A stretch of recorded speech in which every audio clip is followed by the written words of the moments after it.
Can you switch out a golf ball when you're taking relief? Maybe it has a big scar in it now, or maybe the golf ball broke. Like, things happen. Got to know how to take relief from that. Also, what happens if you accidentally hit a golf bag? It used to be where if you hit your own bag, then it cost you a stroke. Not so much anymore. Then also the search time, that has been changed as well, going from 5 minutes down to 3. And I'll touch more on that when that comes. And then last but not least, club damage as well. So before we get started, are there any questions?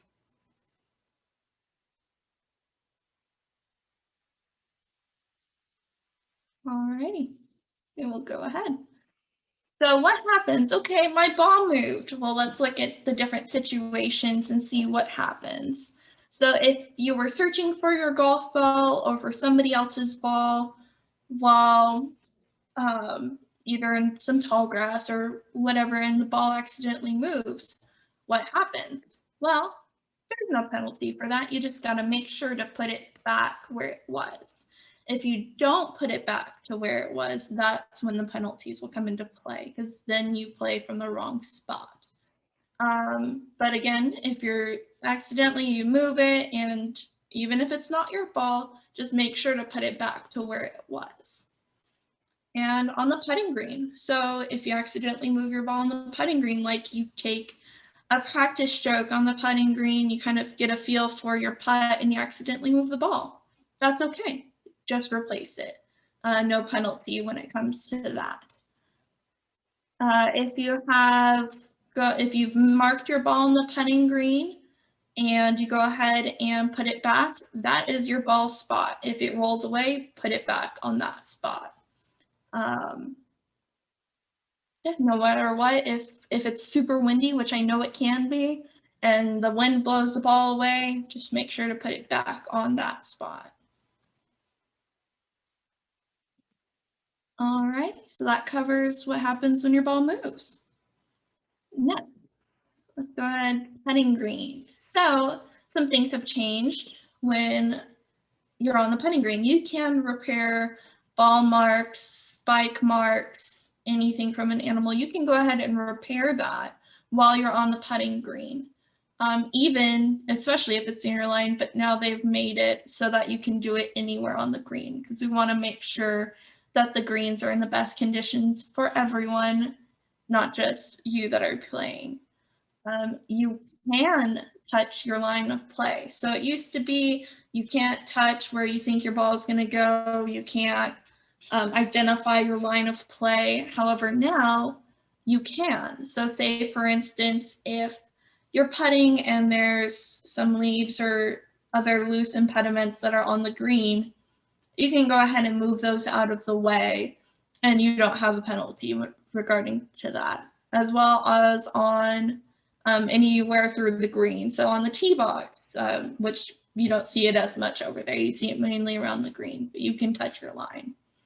And lastly, if you are hitting and your ball hits the flag stick, if it's unattended, there is no penalty. However, if you have somebody tending the flag, meaning holding the flag and going to take it out for you, you can go ahead and, well, unfortunately, would be a stroke penalty if you were to hit that flag when somebody was tending it. But now that you can putt with the flag in, and you will have no penalty for that. And you'll see that a lot with COVID restrictions where you can't touch the flag stick. Let's see. So that covers what happens on the putting green, some common rules that you'd need to know there. Next, we'll cover the bunker and other penalty areas. This is going to be a bit of a longer section, just really important that everyone understands the right process and what to take. So bunkers, all of us know that you can't take a practice swing and touch the sand in the bunker. That's common. However, you can move rocks, twigs, other loose impediments in the bunker now. You were not able to before, but now you can. Just make sure that your ball doesn't move when that happens, or you do incur a 1-stroke penalty. You cannot touch the sand with your club next to your ball or during the backswing of your stroke. So the one point where you can touch the sand is going to be to either move a loose impediment before your swing or as soon as you make contact with the ball at your downswing. But other than that, you can't touch the sand just to test its condition, whether it's nice and fluffy or really coarse and wet. You can't do that. Or when you're making a practice swing. So to be clear, you can't reach down and grab a handful of sand. Correct, you cannot. Good to know. Next, for penalty areas, things have changed for that. So actions that you can do in a penalty area now is you can ground your club. Unlike a bunker where you can't, in a penalty area, you can, which is great to know. You can take practice swings now in a penalty area. And you can always take relief, whether it being a red staked or a yellow staked penalty area. Granted, out of bounds areas are not considered penalty areas. Out of bounds is completely separate. So make sure to know that. You can touch water in a penalty area. If you want to hit out of the water in that area, you can. And you can remove loose impediments. Now, that doesn't mean a big ol', well, actually, that would include a big branch. If you can move it, go for it. But again, as long as your ball does not move when you do so. If your ball does move, then it would be a penalty. Everything there makes sense? Any questions? As I say, please don't hesitate to ask. Perfect. Trevor, I see your thumbs up there. Thank you. Next, we'll move on to how to take relief.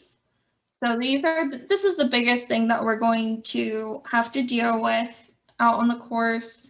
Again, you should have received your Know Your Golf Rules tags if you're a member for Kids for Golf, and it will tell you other things on here as well, how to take relief, especially in these different penalty areas, like out of bounds is on here. Then you'll have what if your ball's touching a rake? It's on here as well, along with your options for a yellow stake and a red stake as well. So these are great tools to keep on you while you're out on the course, along with your Rules of Golf app, so you know that you're taking relief as you should. But anyway, so when you're dropping a ball, there's a big difference between dropping and placing. Dropping is where you have to you physically drop your ball from knee height. So it used to be shoulder height, but now it is knee height. So make sure that when you do that, it comes to rest in your relief area, and we will go ahead, and that would be either 1 or 2 club lengths, depending on what rule you're taking relief under. So, and we'll get to that in a bit longer, but to measure that area, club length is determined by your longest club in the bag, other than your putter. Your putter you cannot use. So most cases, that would be your driver. When taking relief, you are allowed to replace your golf ball. You can use your original ball when you're dropping or placing, or another ball, a new ball. But that is only when you're taking free relief or penalty relief. Any questions on that? I know that can be a little bit confusing.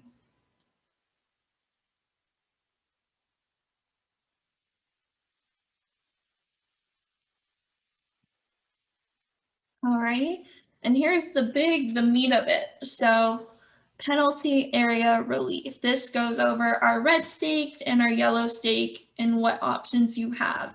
So for a red stake relief area, you have 3 options. And for a yellow stake penalty area, you only have 2. So commonly you'll see yellow stake areas being water, water hazards most likely. But stroke and distance, so that means you play from where your last stroke was made. So say for instance, you hit a golf ball into a pond and it's marked yellow staked. You can always go back to where you last hit from, and that is what that is saying, is stroke and distance. You take a stroke penalty and you just hit from where you were. Now you also have the option of going back on the line. This option a lot of people don't realize that they have, but it can help you in a lot of certain situations. So when you are taking relief back on the line, you drop a ball within 1 club length to either side of a straight line that you create, going from the hole through the point where you last crossed the penalty area, going as far back as you want. So you're not limited to 2 club lengths. You're not limited to any of that. You can go back as far as you want. So that could take you all the way back to the fairway, to the tee box, your option, your choice. I saw that a couple of times during the Masters final round. Correct. It's a great option to have, and it's just important that you remember that. And again, it is on your rules cards that are on here as well. So another way to explain that is, say for instance, you are hitting a golf ball straight down, let's see, number 1 at Chardonnay, if you've played that course before, and you hit into the creek that's right running through the middle of the fairway there. I believe it is a yellow staked area. Now you can go back to where you last hit, or you can again take where you crossed that line and go back as far as you want. There's some heavy rough right there, so maybe you want to take it a little bit further back and hit from a nice line in the fairway. You have that option. And so those are your 2 options for a yellow stake penalty area. For a red stake penalty area, you get those 2 and what is called lateral relief, which is what most of you know. That is where you can take 2 club lengths from where you last crossed the edge of the penalty area. Which when you do so, it kind of creates like a semicircle when you take those 2 club lengths, and you can drop anywhere within that semicircle. And that semicircle, your measurement can't be any closer to the hole. And that's with any penalty drop, penalty relief. Whenever you're dropping a ball, you can't drop it anywhere closer to the hole. Yeah. Are there any questions with that? Yes, Trevor. Can you redrop as many times as you want, or is there a rule on that? There is a rule on that. That's a great question. So when you're dropping the ball, if you drop and say, for instance, it rolls closer to the hole or not in your area in which you measured off as relief, you do have to redrop that. So you get 2 redrops. So you drop 1, it rolled, you drop again, and say, for instance, it rolls again. At that 3rd point, that is when you'll place the ball in your relief area. Does that make sense? Yeah, thank you. Perfect. You're welcome. And again, the difference between placing and dropping the ball. Dropping is from knee height, and placing is you setting the ball down onto the ground.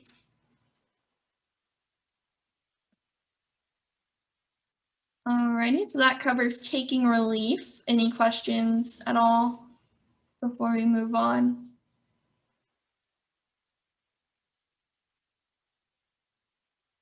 Perfect. Next, playing a ball. So this one title might seem a little weird, but you can play your ball still, even if it is accidentally deflected, meaning it hit you, your equipment, your caddy, your partner, or now if you hit it twice. Wherever it lands from that spot is where you must play your ball. So say for instance, if you hit a shot and it accidentally hit your golf bag that you have 10 yards away, wherever the ball rests is where you must play your ball. And the search time, again, that has gone from 5 minutes to 3 minutes.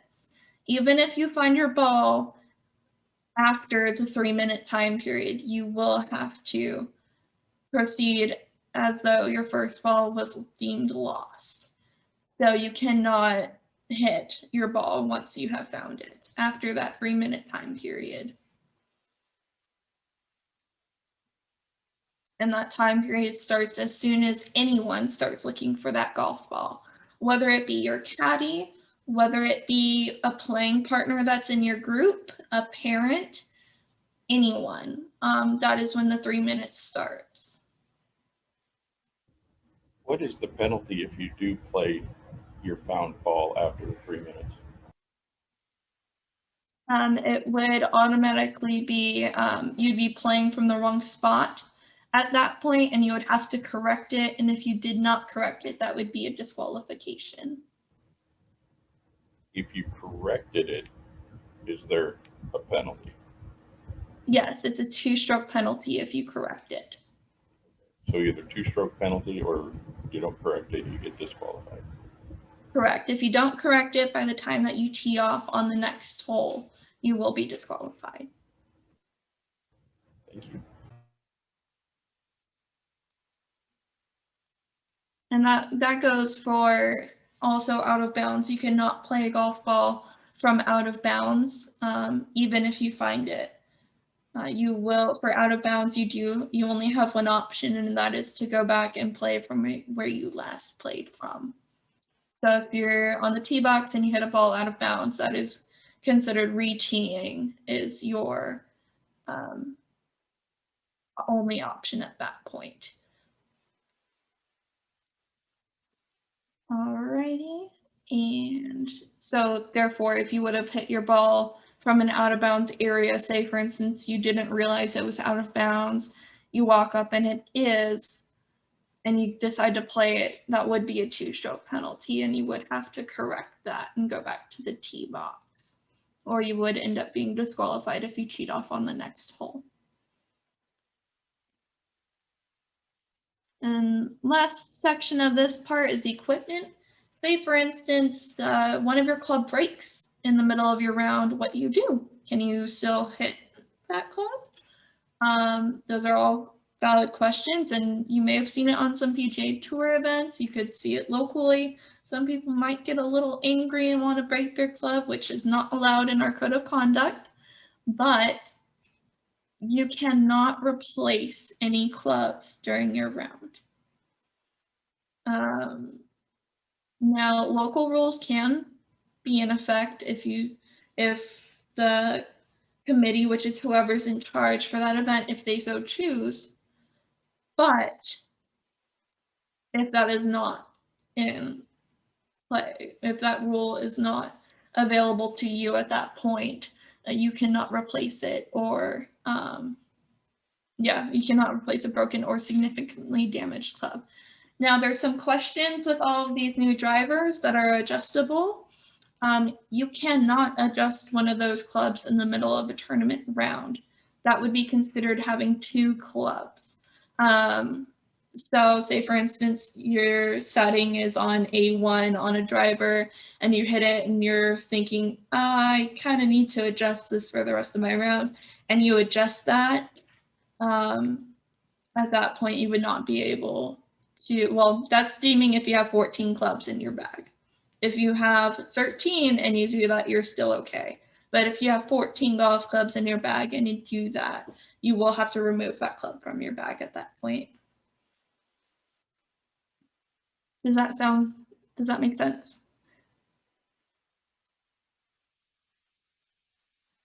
Perfect. Thank you, Trevor.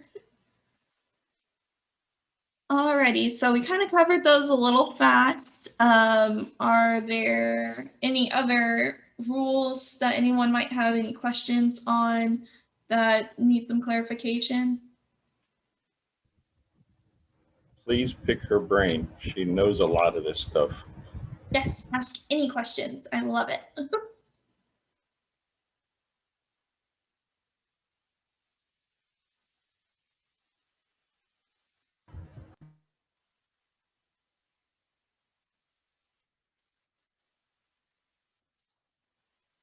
Does everyone know about claiming a ball unplayable or deeming a ball unplayable? I do not. Would you go through that? Yeah, of course. So, an unplayable ball, you can deem pretty much any ball unplayable.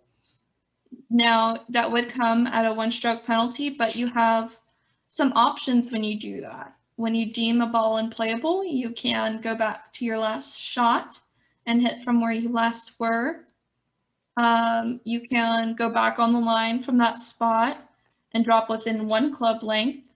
So just like you could with a yellow or a red stake, that second option to go back on the line, you can take that.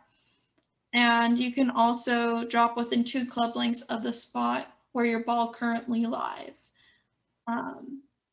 No closer to the hole. And again, you can do all 3 of those options with a 1-stroke penalty.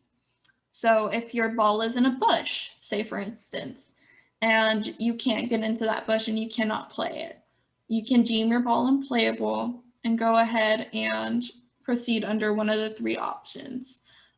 Those options are on your Know Your Golf Rules cards. So feel free to reference that if you need a quick reminder. But other than that, now how about in a bunker? Bunkers change a little bit.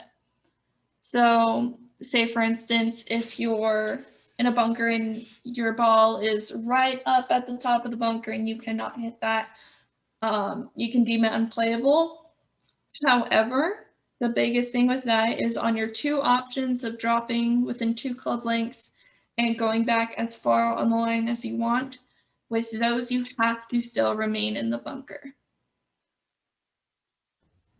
What about you end up in a bunker and say half of the bunker is underwater and your ball is in that? In the water. Yeah, it's in the water in that bunker. Okay, the water would be considered temporary water. It used to be deemed casual water, but now it's called temporary water. At that point, you would find the nearest point of relief no closer to the hole. And relief is complete relief. So, and you're not taking relief from the bunker itself, you're taking relief from the water. So when you do that, you still must remain in the bunker itself, no closer to the hole. So you'd have to basically go sideways if that's the only option. Say you couldn't go backwards, but you could go one way or the other. You'd have to stay in the bunker, but go Correct. closer to the hole. Okay. Correct. That is a great point.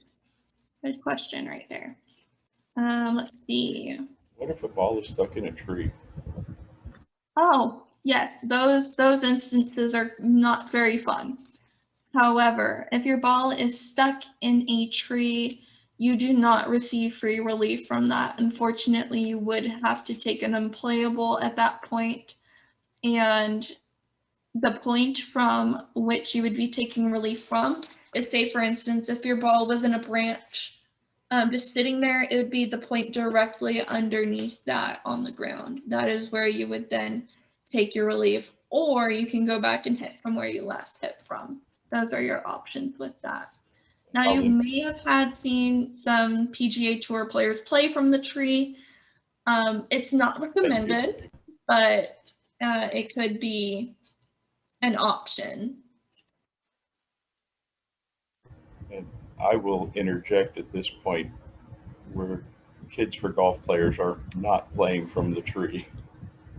Yeah, highly don't recommend it due to safety concerns. So let's not try and do.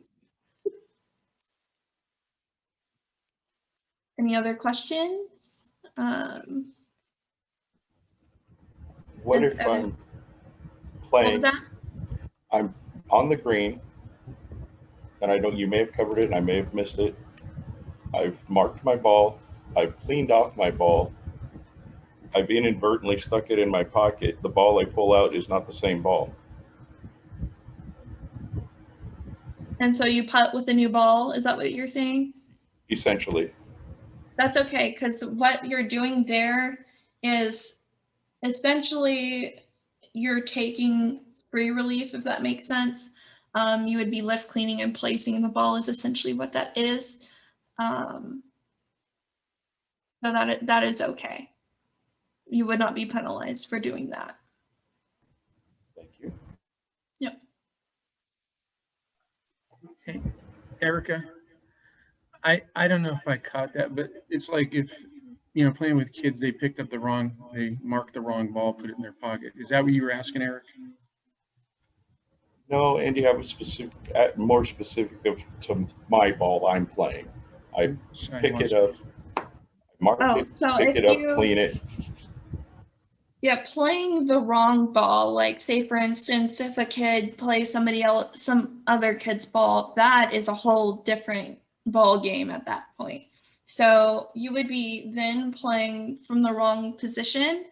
So you would have to go back and correct that, and that would be a 2-stroke penalty for that. Now the player whose ball was played, they don't receive any penalties. They just have to place their ball back to where it was.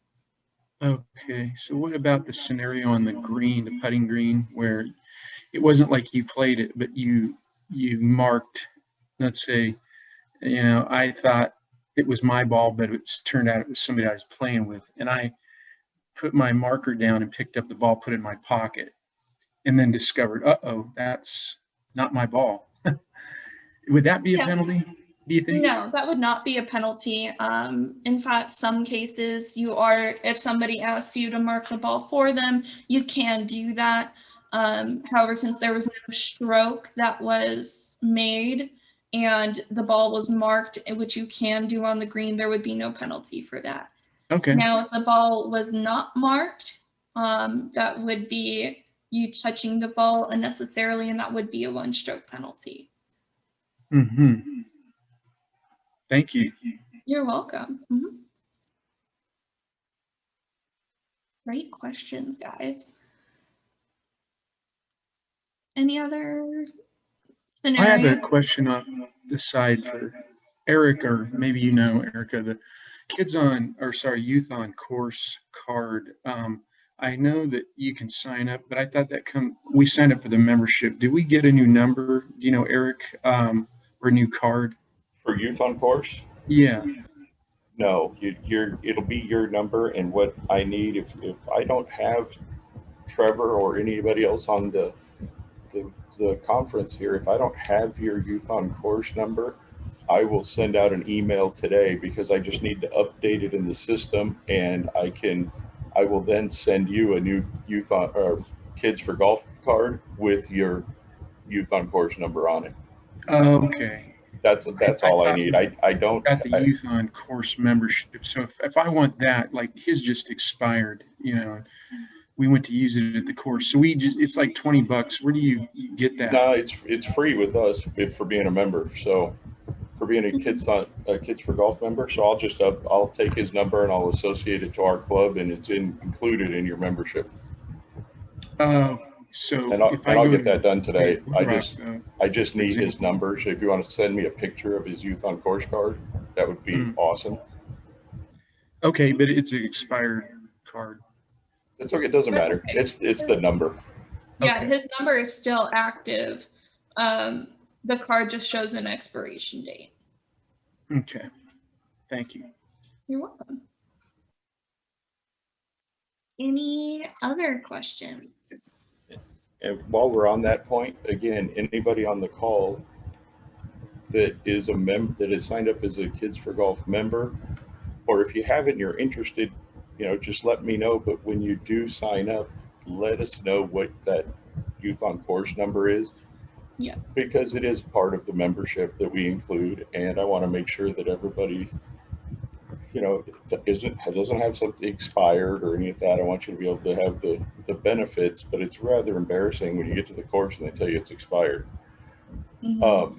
And they're not very good about sending out the renewal reminders. So that's why we tried basically taking it into our own hands with our members.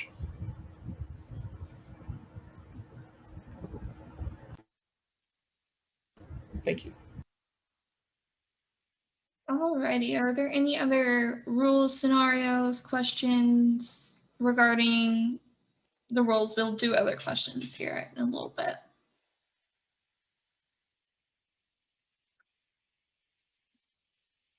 Alrighty.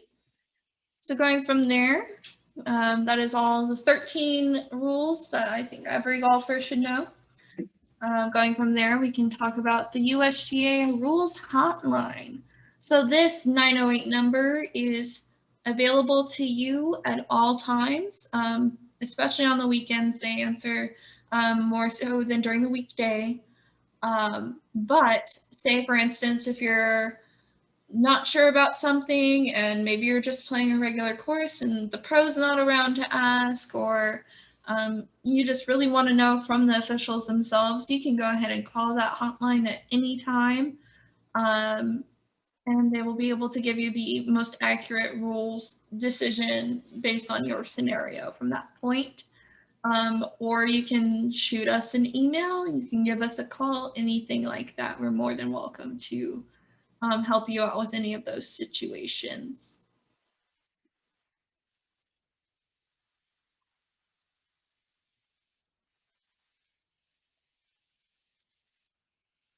So going from there, now we have the open questions. Any sort of questions regarding Kids for Golf or parent advocates for youth sports, we're more than welcome to answer any of those.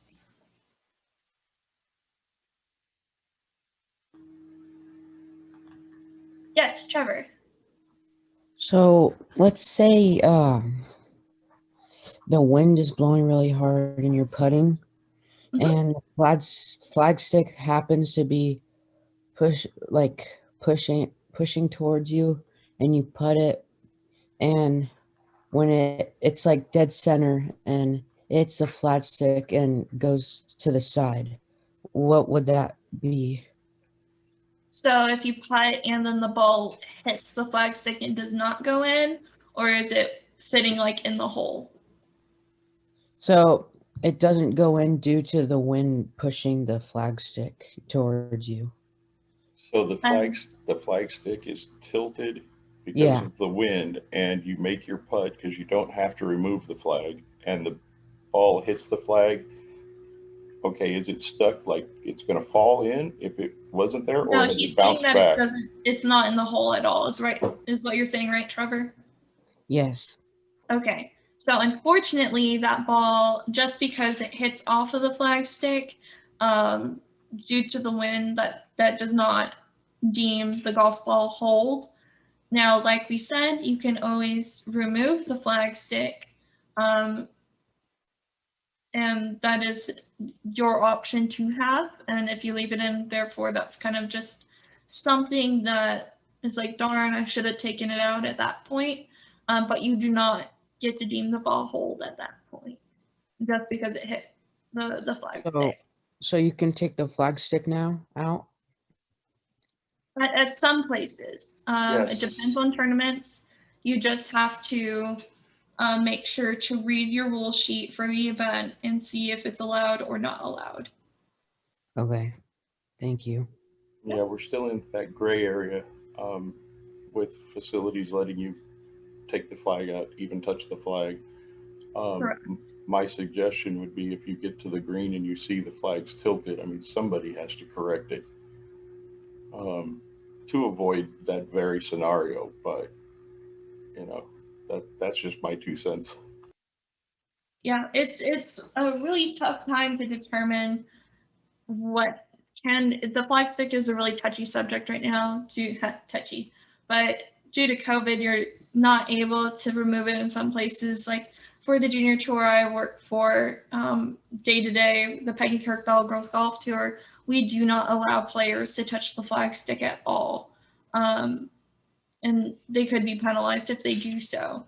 So in that case, again, it's just one of those, man, you may have hit the putt too hard and it deflected a little bit, but you won't get any relief or anything of that sort from that scenario. I have a question, Erika. Yeah. Advice is one thing. I don't know if that's changed over the years, but I know that my coach taught me in high school that if somebody asked, what club did you hit? You tell them it was a Titleist. You didn't give them like it was a 7-iron. But could you go over that a little bit in terms of what I know you can share like yardages? Maybe could you let us know what you can do, what you can't do there? Yeah. Great question, Andy. Yeah. So in regards to advice, of course, yardage can be commonly shared. There are yardage markers out on the course. A lot of people have rangefinders nowadays. You will not be penalized at all if you ask, hey, what yardage did you shoot? That's fine. Now, if you're saying, hey, what club did you shoot? Again, it goes to that same thing. You can say Titleist, that's fine. But at that point, it would be not direct advice, but they'd be able to take with that advice what they would. So you cannot ask someone what club they hit, and you could be penalized for that. That's interesting. Yeah. That it's just like when I played high school golf, you couldn't do that at all.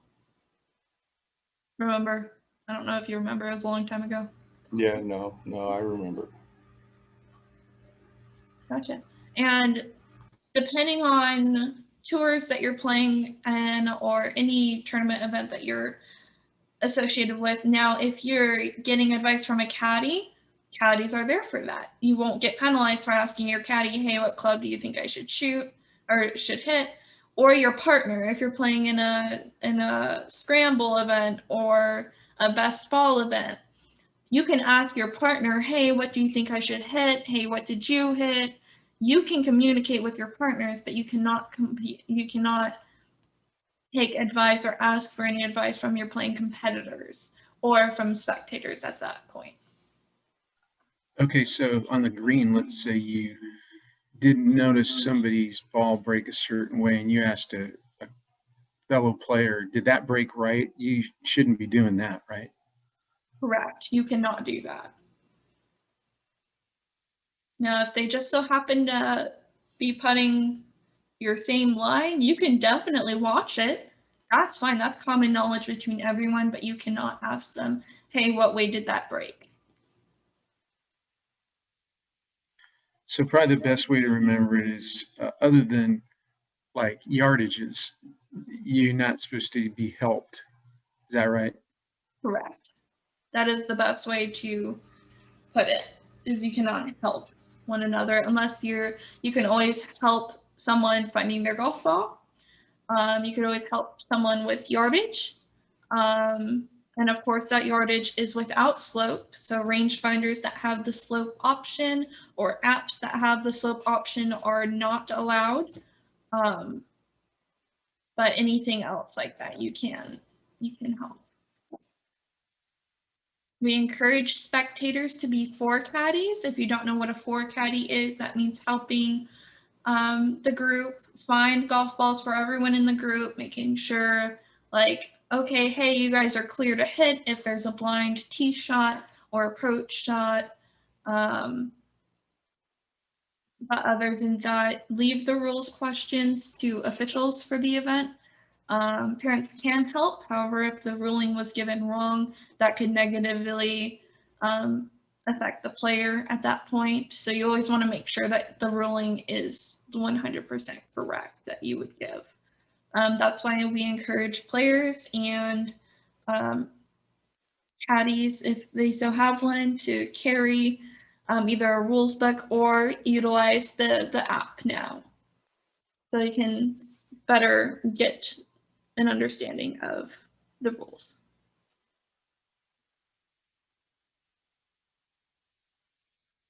I'm like fighting the sunlight right now. Erika, what's the thought on cell phones? So many of the cell phones have the apps for yardage and that stuff. As a matter of fact, our Golf Status partner has that in that app. Oh, correct. So the apps utilized for yardage, we don't have a problem with that. And We still don't encourage the use of cell phones unless it is for reading a rule sheet that was sent electronically, or a pen sheet that sent electronically, or at some point, maybe down the road here, for our organization scoring.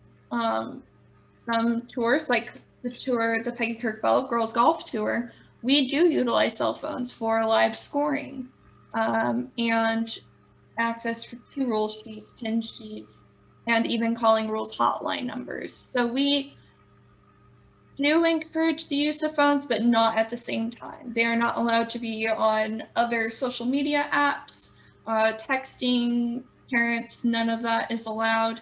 It is harder to monitor, that is for sure. But day to day, if there's no scoring allowed on the cell phones, then they should remain put away. Again, unless they have the rules app and they can show their playing competitors exactly what they're doing on the app itself. Just to show accountability, again, it is an honor sport. So if they say, hey, I'm looking up a rule on the app,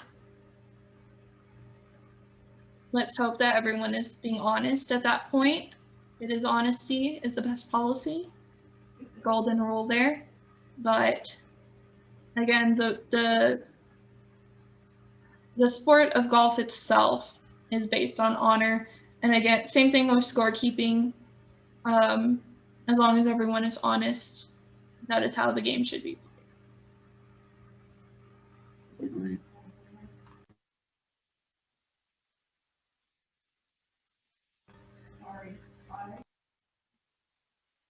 Any other questions? These are awesome.